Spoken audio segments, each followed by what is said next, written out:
Welcome back. और ख़वातीनो हज़रात, वैसे तो हमारे यहाँ एक हादसा सानहा वाक़या होता है और होने के चंद दिन बाद तक हम उसका फॉलो अप करते हैं और हमें लगता है कि तमाम लोग, तमाम इदारे, तमाम जितने भी सोशल सोसाइटी है हमारी, वो मुतहरिक हो गई है और उस हवाले से काम करी है। और फिर रफ्ता रफ्ता हमें दूसरे और चैलेंजेस आड़े आ जाते हैं और हम पुरानी बात को भूल जाते हैं।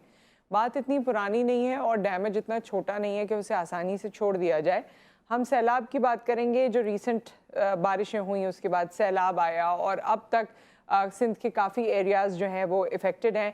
खैरपुर डिस्ट्रिक्ट को कहा जाता है कि वहाँ बहुत ज़्यादा तबाही हुई थी, वहाँ बहुत ज़्यादा इम्पैक्ट हुआ था। ओवरऑल तो खैर जिससे भी आप बात करें और उसका घर चला गया, और चाहे वो सिंध के किसी भी हिस्से में, बलूचिस्तान के या मुल्क के किसी भी हिस्से में हो, उसके लिए उसकी बर्बादी सबसे बड़ी है या उसका दुख सबसे बड़ा है। लेकिन इस वक्त हमारे साथ इंटीरियर में जिस तरह से काम हो रहा है और जो खुसूसी तौर पे मैं गम्बट इंस्टीट्यूट ऑफ मेडिकल साइंसेज का जिक्र करना चाहती हूँ, जहाँ पर न सिर्फ मरीज़ों की मदद की जाती है, फ्री ऑफ कॉस्ट इलाज किया जाता है। ट्रांसप्लांटेशन से लेकर कोई भी आप बड़ी छोटी बीमारी की बात करें, पूरे पाकिस्तान से मरीज़ वहाँ आते हैं और उनका फ्री ऑफ कॉस्ट इलाज किया जाता है, जो लाखों करोड़ों रुपए में मुल्क से बाहर होता है या फिर वो सर्विस अवेलेबल ही नहीं है और अस्पतालों में। वहाँ के डायरेक्टर डॉक्टर रहीम बख्श भट्टी साहब हमारे साथ इस वक्त मौजूद हैं। इनकी क्या काविशें रही हैं इन दिनों में, ये उनसे जानेंगे। अस्सलाम वालेकुम। वालेकुम सलाम। डॉक्टर साहब कैसे हैं आप? खैरियत से हैं? हाँ जी, अल्लाह का शुक्र है, आपकी मेहरबानी। जी डॉक्टर साहब, मुझे ये बताइएगा कि ये सैलाब के बाद जो सूरत हाल रही, आप लोगों ने being a hospital and being responsible, क्योंकि मैं जिन लोगों को नहीं पता एक बार फिर जल्दी से बता दूं कि डॉक्टर साहब ने एक क्लिनिक से शुरुआत की थी बहुत साल पहले और आज इसको इतना मैग्नानिमस हॉस्पिटल बनाया है। इनकी बड़ी काविश है, एक बड़ी स्टोरी है जो कभी मौका मिलेगा तो आपको बताएंगे। सो डॉक्टर साहब, किस तरह से आप लोगों ने काम किया है और किन चीज़ों पर फोकस किया है सैलाब में? देखें, जब भी ये बरसातें पड़ी हम्म। तो मैं टोटली वॉच कर रहा था। हम्म। पहले तो हम कहते थे तो बड़ी हमारे ये बरामद हमारे ऊपर आ गई है, हम्म। क्योंकि कंटिन्यूस थोड़ी थोड़ी बारिश होती थी जी। और इधर गन्ने का फसल बहुत अच्छा होता था, तो उसके लिए बहुत बेनिफिशियल था। हम्म। लेकिन जब 1.5 महीना गुजरा तो उसके बाद इतनी बारिश पहले बरसती फिर बर्स्ट हुई। हम्म। जैसे जैसे ना कोई कोई चीज पानी की टांकी फट जाती है, हम्म। ऐसी बारिश पड़ी और कंटिन्यूअस पड़ी। तो लोग इस पे एक्चुअल तो अडेप्टेड तो थे ही नहीं। हम्म। हमारे पास इतनी मानसून होती नहीं थी, हम्म। लेकिन उनको सरप्राइज था और सारे शॉक में चले गए, ये बरसात इतनी कहाँ से आ गई, सही। कभी नहीं होती थी हमारे पास। और मेरी उम्र में ऐसी बरसात, मेरी भी अभी 76 ईयर एज है, हम्म। मैंने नहीं देखी ऐसी बारिश इधर। अच्छा। मेरे ख्याल में पाकिस्तान में भी नहीं है। जी, जी, मैंने नहीं देखी। सही। इतनी 2010 में हुई थी, हम्म। लेकिन वो थोड़ी थी हम्म। और इतनी कंटिन्यूअस नहीं थी और लॉन्ग पीरियड था इसका स्पेल का। ठीक। तो मैं मेंटली तैयार हुआ, तो अभी ज़ाहिर है आफ्टरवर्ड हमें क्या करना है। हम्म। जैसे बरसात कम हुई, तो मैंने अपनी 3 डिस्ट्रिक्ट का राउंड लिया और बरसात से पानी बहुत था और मैं 23 घंटे गाड़ी में फँसा रहा। सारी मैंने सर्वे की। मैंने देखा जो हर जगह पानी पानी थी नहीं। हम्म। अब ऐसे साथ जैसे ये इधर दरिया बना हुआ है सारा। इंडस तो साइड में चलती थी, तो लेकिन भी ऐसे बड़ा तो बड़ी बड़ी का फ्लड आई है और जी। किलोमीटर्स ऐसे जहाँ जाते थे पानी पानी होता था और पानी वैसा तो 8-10 फुट और पानी। अस्पतालों में भी और पानी था ना, ताल्लुका अस्पताल भी मैंने सुना डूब गया था बिल्कुल, वो अस्पतालों हमारी की हालत भी बहुत बुरी थी। अ, वो अंडर वाटर आ गई। जी।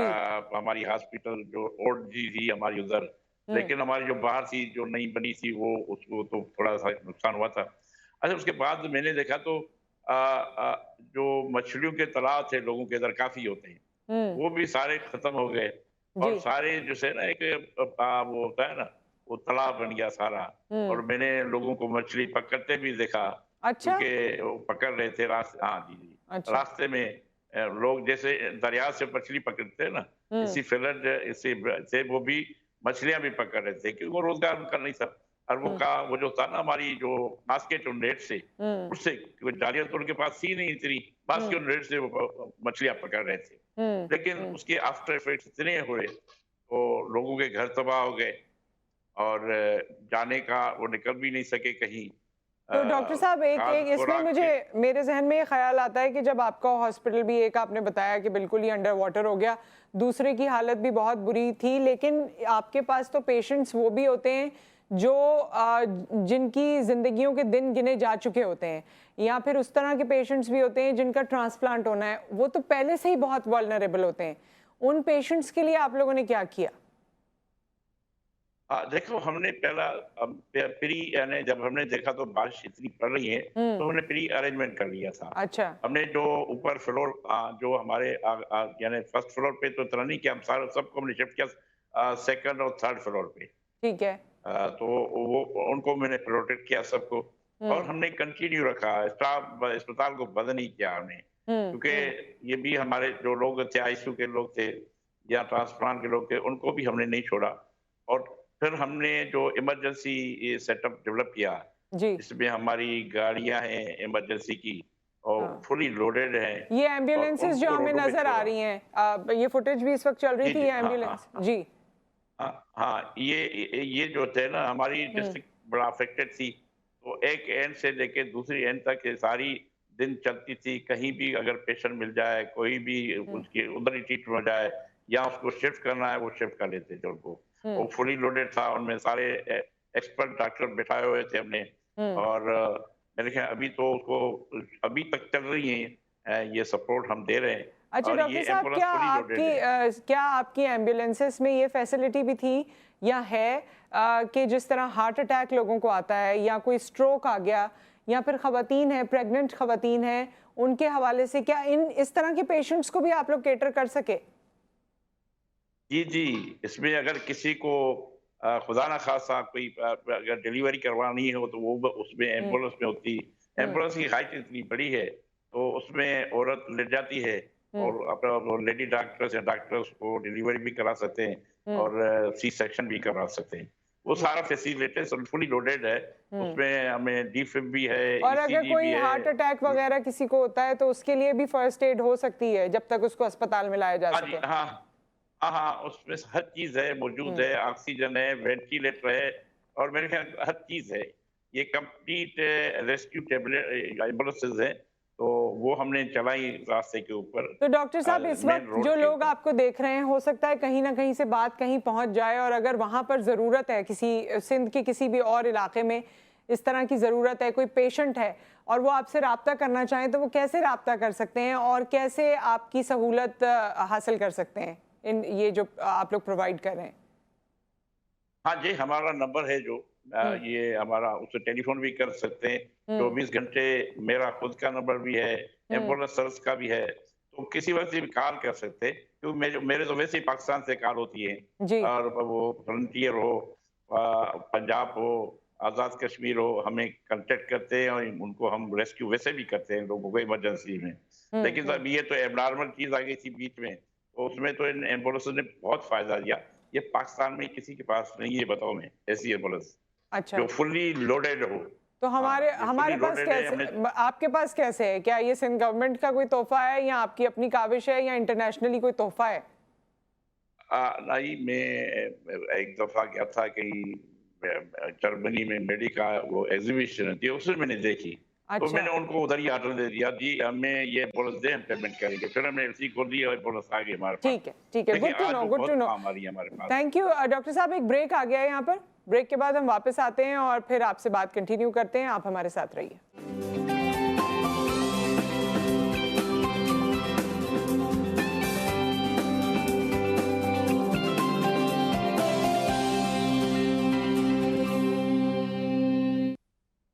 Welcome back. और ख़वातीनो हज़रात, इस वक्त मैं आपको बल्कि ये इन्फॉर्मेशन देना चाहती हूँ जिन लोगों को नहीं पता, मैं वैसे भी शो के अलावा भी लोगों को बताती हूँ कि पाकिस्तान में बहुत सारे हॉस्पिटल्स ऐसे हैं जो बहुत ज़बरदस्त काम कर रहे हैं। और अगर हम सूबा सिंध की बात करें, वैसे तो ओवरऑल क्योंकि कुछ कैंसर के हवाले से काम कर रहे हैं, कुछ किसी स्पेसिफिक बीमारी के हवाले से बात करें, अगर सिंध की बात करें तो हमारे पास SIUT जैसे डॉक्टर अदीब रिजवी के हम हमेशा जिक्र करते हैं, जिस तरह उनकी काविशें रही हैं। NICBD भी बहुत अच्छा दिल की बीमारियों के हवाले से काम कर रहे हैं। जिना हॉस्पिटल में और दीगर और हॉस्पिटल्स में जहाँ कहीं मुफ्त इलाज भी है, वहाँ कहीं ऐसी थोड़ी सी ये है कि ज़ाहिर है कुछ ना कुछ आपको कभी कंप्लेंट्स हो जाती हैं कि टाइम देर से आ रहा है या थोड़ा सा प्रोसेस लंबा हो रहा है, लेकिन अभी भी मैं आपको बताऊं कि जो लोग अफोर्ड नहीं कर सकते उनके लिए एक वो विंडो है जहां से उनको एक ठंडी हवा का झोंका मिल रहा है। अभी भी हम जितनी भी बुराई कर लें, लेकिन फिर भी उसके बावजूद जब आप जाते हैं और आप देखते हैं वहाँ की सक्सेस स्टोरीज, तो आपको पता चलता है।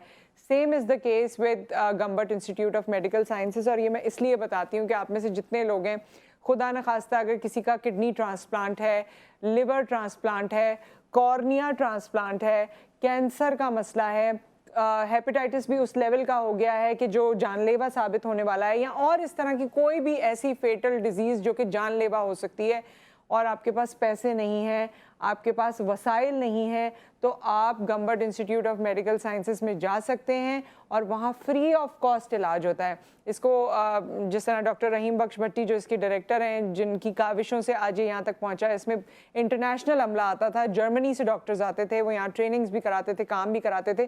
सो this is the information for all of us. अल्लाह ना करे हमारे पर कोई ऐसा वक्त आए, लेकिन अगर ऐसा कोई वक्त आ जाए तो आप बेधड़क इस अस्पताल में जा सकते हैं और अपना इलाज करवा सकते हैं। हमारे साथ डॉक्टर भट्टी मौजूद हैं। डॉक्टर साहब, हम सैलाब के हवाले से और दीगर हॉस्पिटल में जो चीज़ें उसके हवाले से बात कर रहे थे। मैं ब्रेक पे आपसे कैंसर के हवाले से पूछ रही थी, बिकॉज कैंसर का मेरे ख्याल में जो इंसिडेंस है वो भी बढ़ गया है, रेशियो बढ़ रहा है, और फिर उसके इलाज के हवाले से हमने तो देखा है कि लोगों को अपने घर बेचने पड़ जाते हैं, जायदाद बेचनी पड़ जाती है।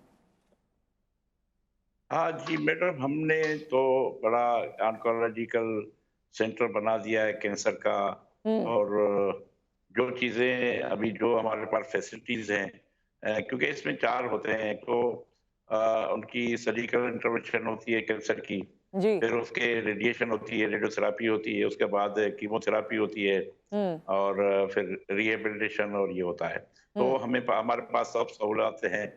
और और इस ये वक्त सारा जो इलाज हमारे आप लोग फ्री ऑफ कॉस्ट करते हैं, ओपीडी से लेकर रिहैबिलिटेशन तक? टोटल हमारा फ्री ऑफ कास्ट है। और मैं बताता हूँ तो हम क्या क्या करते हैं। तो सर्जिकल इंटरवेंशन भी कर रहे हैं। अच्छा, सर्जिकल इंटरवेंशन पे फिर और क्या करते हैं, तो जब हमने आपको कोई कैंसर का ट्यूमर सर्जिकली निकाल दिया या जी। कैंसर को निकाल दिया, तो उसके बाद हमारे पास रेडिएशन थेरापी है, जो इंट्रा ऑपरेटिव रेडियोथेरापी हम करते हैं, जो भी ठीक। पाकिस्तान में अवेलेबल नहीं है, लेकिन गम्बट में अवेलेबल है। वो पाकिस्तान है, वो भी सिंध में है। तो हाँ, आफ्टर सर्जरी ये और तो कहीं नहीं उनकी है बार्डर्स पाकिस्तान में? कोई नहीं है, कहीं भी नहीं ठीक। है, ना पंजाब में है, ना फ्रंटियर में है, और सही। कराची में भी नहीं है। हमारे पास है। और वो उसको सर्जिकल उसका रिमूव करके फिर उधर ही हम वन टाइम रेडिएशन दे देते हैं, तो फिर दोबारा रिकरेंस न हो। और ये फर्स्ट टाइम हमारे पास ये अवेलेबल है, हम कर रहे हैं 1 साल से। अच्छा, दूसरा हमारे पास है गामा नाइफ। गामा नाइफ भी ये है, तो ब्रेन ट्यूमर कोई भी हो, तो सर्जिकली क्या जरूरत नहीं पड़ती है उसको, ब्रेन ट्यूमर्स को निकाल दें, उधर से रेडिएशन के थ्रू उसको कंप्लीट ट्रीटमेंट है हमारे पास, वो कर सही। देते हैं, और वो भी फ्री ऑफ कास्ट है। और जहाँ बाहर होता है पैसे लेते हैं। हम कोई फ्री, अब लोग अफोर्ड नहीं करते। ठीक। अभी हमारे पास सारे पाकिस्तान से केस आ रहे हैं। और फिर दीने के हमारे पास एडवा दीने के है, जो हमारे मोहतरम प्राइम मिनिस्टर थे, वो यूके में अपनी वाइफ का कराते, वो सेम मशीन, उससे एडवांस मशीन हमारे पास है। और कोई अच्छा, बाहर जाने की जरूरत नहीं है, वो पाकिस्तान में हमारे पास अवेलेबल है। अवेलेबल है। गम्बट में ठीक, वो भी। ठीक है, ठीक है। जी जी डॉक्टर साहब, जी, ये सही। मैं लोगों की इन्फॉर्मेशन के लिए बताना चाहती थी, और इतनी मुश्किलात हैं कि मैंने सोचा कि शायद किसी तक ये बात पहुंचे और वो इस्तेफादा कर सकें। वापस आते हैं सैलाब वाली बात पे। मैं आपसे ये पूछना चाहती हूँ कि अब क्या सूरत हाल है, अब किन चीज़ों की ज़रूरत है, अब किस तरह का काम होना चाहिए? क्या सिंध दोबारा, जब सिंध के जितने भी इलाके थे जो बारिश के इस पानी में डूब गए थे, क्या वो दोबारा खड़े हो पा रहे हैं या अभी भी मुश्किलात हैं? मैडम, बड़ी मुश्किलात है। लोगों के घर नहीं रहे। लोग दर बदर हैं। रोडों पे टेंट सिटियां बना रही हैं, टेंट लगाए हुए हैं रोडों के ऊपर, क्योंकि ठीक। घरों में तो पानी है। बस बाहर रोड जो ऊपर थे, मेन रोड थे, कहीं तो ऊपर पर इलाके थे, उसमें लोग, अब देखें काफी लोग ऐसे होते हैं, उनकी इतनी मजबूरी हो गई, वरना वो शरीफ लोग होते हैं, वो टेंटों पे रहना, इधर करना। ये जब वार होती है, तो उस वक्त होता है, तो जी वो डिस्प्लेस होते हैं, एक फिर से दूसरे बिल्कुल, माइग्रेट करते हैं। बिल्कुल। तो ये एक किस्म की अफेक्टिविटी ऐसी है, और लाखों में है हुँ। हमारे पास।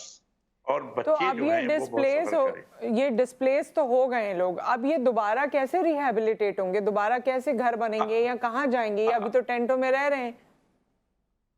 अभी तो पानी पानी है ना, हर हम्म। जगह पानी है, उधर घरों में 5-6 फुट पानी है। अभी भी 5-6 दीवारें उनकी फुट गिर पानी गई है? हैं। जी, जी है, अभी अभी भी है। और कश्तियाँ चला के उनको बाहर निकाल रहे हैं लोगों को। आर्मी की आ रही हैं कश्तियाँ, वो उधर से निकाल-निकाल के बाहर लेके आ रहे हैं। अब उनके पास फूड नहीं है, उनमें खाद खुराक नहीं है, उनके पर घरों में गंदम थोड़ा रिज़र्व कर रखते हैं, हम्म। वो भी गंदम खत्म हो गई, वो भी पानी में बह गई। बिल्कुल। तो उनके पास कुछ नहीं रहा अभी। हम्म। अच्छा, जो उनके जानवर थे, हम्म। एनिमल्स थे, वो बेचारे मर गए। हम्म। पर एक तो वो बीमारी हो गई और उनके पास उनका भी फूड नहीं है, उनको क्या खिलाएं? उनके हम्म। लिए कोई खाद खुराक नहीं है, एनिमल्स के बच्चों के लिए नहीं है, हम्म। लेडीज के लिए नहीं है। प्रेग्नेंट, आप बताएं, अंदाजा लगाएं, जो प्रेग्नेंट वुमन होगी जिसकी डिलीवरी होने वाली होगी, हम्म। उससे क्या मसला होगा? हम्म। अब वो डिस्प्लेस हो गई, टेंटों में पड़ी हैं हम्म। और अभी जी, इनको मुश्किल मेडिकल हालात हेल्थ हैं। फैसिलिटी जी। बहुत बहुत मुश्किल हालात है और अभी बीमारियां आ रही हैं। तो क्या सबसे आप ज्यादा जो लोग है, डॉक्टर साहब, जिस तरह आपके पास अब ये सहूलत आ गई है, आपके पास ये एम्बुलेंसेस भी हैं, आपके ऑब्वियसली आप खुद भी, मैंने आपको देखा है कि आप काफ़ी खुद भी दौरा किया करते हैं और चीज़ों को देखते हैं, खुद उसमें इन्वॉल्व होते हैं, तो क्या इन टेंट्स पे जाके आप लोग विजिट करते हैं या देखते हैं, मुआयना करते हैं लोगों का कि वो ठीक ठाक हैं, किसी को किसी चीज़ की ज़रूरत तो नहीं है? नहीं देखिए, हमारी जो गाड़ियां हैं हम्म। वो डेली सुबह को सवेरे निकलती हैं, रात को 12 बजे वापस हो जाती हैं। वो अच्छा। सारी राउंड देती हैं, कहीं इमरजेंसी तो नहीं है। हम्म। ये अब सबको पता है गाड़ियां आ रही हैं तो लोग भाग भाग के हमारी गाड़ियों को टच कर रहे हैं, आवाज ले रहे हैं। हम्म। और मलेरिया तो इतना, अभी सही। 70% जो बीमारी मलेरिया हो रही है हमारे पास, सही। और डायरिया हो रही है, क्योंकि पानी, डर्टी वाटर लोग पी रहे थे ना, तो साफ पानी नहीं था उनके पास। हम्म। और देखें, एक तो होता है, अब टेंट सिटी बनाए, टेंट सिटी में कितने लोग हम ले लेंगे? ज्यादा वो 100 घर बना लिए, जी। इससे तो हजारे घरों का नुकसान हुआ है ना। जी। तो कुछ अपने तरफ से बहुत सारे लोग कर रहे हैं, और कुछ ऐसे शरीफ लोग हैं जो कहीं टेंट में रहना भी पसंद नहीं करते। काफी ऐसे लोग हैं, आपका पता है सिंध का रवाज, जी। वो काफी पर्दा भी करती हैं, काफी वो रिजर्व नेचर के लोग होते हैं। तो अब इतनी मजबूरी है, कभी सिंध ने कभी ऐसे देखा भी नहीं था, तो ऐसा भी होगा हमारे हम्म। साथ, हम्म। लेकिन हम्म। हो रहा है। और गवर्नमेंट अभी काम कर रही है, अच्छा। क्योंकि ये नहीं है तो गवर्नमेंट काम नहीं किया। हमारे खैरपुर में देख रहे हैं, हर जगह हमने सीएम देखा, हम्म। वो जाता है भी, उनके जो दूसरे भी है, मैंने बिलाल भुट्टो डॉक्टर भी साहब, लोग अ, कहते हैं कि सीएम साहब गए तो हैं लेकिन इमदाद नहीं पहुंची, सीएम साहब ने खुद दौरे कर लिए और तस्वीरें बन गई, तो क्या कर रही है सिंध हुकूमत, क्या क्या काम हो रहा है जैसे आप बता देखिए रहे हैं? देखें, इतनी ये डैमेज हुआ है ना, तो गवर्नमेंट भी उसको कवर कवर नहीं कर सकती। इतना हम्म। डैमेज हुआ है क्योंकि गवर्नमेंट खुद प्रिपेयर नहीं थी इसके लिए। हम्म। तो इतना नुकसान होगा, कभी हुआ ही नहीं ना, असल में तो हुआ ही नहीं कभी ऐसा। गवर्नमेंट तैयार भी नहीं थी इसके लिए। तो इसलिए तो आप देखा तो ये सारे वर्ल्ड के जो थे, हम्म। वो यूएनए का हेड आ गया हमारे पास, वरना को यूएनए से थोड़ी आता है। जब सही। उसको, जब देखा उसने तो बड़ा नुकसान हो रहा है, इसलिए हुआ रहा है। अभी जो हमारे पास से एड आएगा, वो भी टाइम लेगा ना, तब हम्म। तक लोग कहाँ जाएं? अभी तो हम्म। अक्यूट इमरजेंसी है। तो अक्यूट इमरजेंसी के लिए जो है ना, गवर्नमेंट इतनी तैयार नहीं थी, लेकिन अभी कोशिश, अब अच्छा, वो और समझ ये पा जो रहे हैं गवर्नमेंट जो भी। जो वैसे आप देखते हैं कि डिस्ट्रिक्ट मैनेजमेंट है, डीसी वगैरह हैं, बाकी लोग हैं, ये क्या मुतहरिक हैं? क्या ये आप लोगों के साथ कोई कोलैबोरेशन करते हैं? क्या आपके पास आके बात करते हैं या आपके साथ कोई प्लान शेयर करते हैं कि हाँ जी ये लोग मुतासरा हैं, इनके लिए ये करना चाहिए या वो करना चाहिए? कोई बातचीत आपकी होती है लोकल नहीं इंतजामिया नहीं, से? हमारे अभी गवर्नमेंट के साथ हमारा हर हफ्ते में एक मीटिंग होती है। हम्म। डीसी होता है, सारे जो हैं अदारे जो हैं वो सारे होते हैं, इरिगेशन वाले होते ठीक। हैं, रोड्स वाले होते हैं, फूड वाले होते हैं, सब इकट्ठे मीटिंग करते हैं तो क्या क्या करना चाहिए। सही लेकिन बात। वो इफेक्टिवली इसलिए नहीं हो रहा है क्योंकि ये कोई एक्सेप्ट ही नहीं करता, इतना कोई हमारे पास अक्यूट वो हम्म। डैमेज होगा। हम्म। अब अक्यूट डैमेज के लिए कभी हमारी संचार भी नहीं थी ना, इसी इसी सैलाब हमारे सही। पास तो वो फ्लड आती थी, उसके लिए क्या थी। तो ये तो सारी एरिया जो फ्लडेड हो गई है हमारे हम्म। पास। हम्म। तो अभी इनको भी इतना नहीं था, इतना कभी हमें डैमेज, ये तो एक्सीडेंटली ऐसे आ गया ना, जो हम सोच भी नहीं सकते थे। ठीक, बहुत बहुत शुक्रिया डॉक्टर भट्टी आपका, आपने हमें ज्वाइन किया, वक्त निकाला और ये तमाम चीज़ों से वाकफियत करवाई। बहुत बहुत शुक्रिया आपका। अल्लाह ताला आपकी मदद फरमाए और इसी तरह आप बेहतर काम करते जाएं। और मेरा इंटरेस्ट हमेशा जब मैं गम्बर्ट इंस्टीट्यूट ऑफ मेडिकल साइंसेज के हवाले से बात करती हूँ तो यही है कि इन्फॉर्मेशन हम सब तक पहुँचनी चाहिए। लोग बैरून ममालिक से आकर यहाँ पर इलाज करवा रहे हैं, तो अगर हमारे लोगों को खुदा न खास्ता कोई ऐसी बीमारी परेशानी है, अगर आप कराची में रहते हैं आपको 6-7 घंटे लगेंगे वहाँ पहुँचने में, या और दीगर अगर शहरों में हैं तो ज़ाहिर है अपने हिसाब से आपकी टाइमिंग्स होंगे, लेकिन this is doable, this is achievable. So अगर खुदा न खास्ता कोई ऐसी बात है, कोई ऐसी परेशानी या बीमारी है, सेहत का मसला है, तो आप जाके फ्री ऑफ कॉस्ट इलाज करवा सकते हैं। एक ब्रेक यहाँ पर आ गया है, ब्रेक के बाद जब हम वापस आते हैं तो एक और बड़ी कॉमन बीमारी है जो हमारे घरों में मोर और लेस हो ही जाती है किसी न किसी एज में। वैसे हम देखते हैं कि हमारे मुअम्मर अफराद को होती है। किसके बारे में हम बात करें आपको बताएंगे ब्रेक के बाद।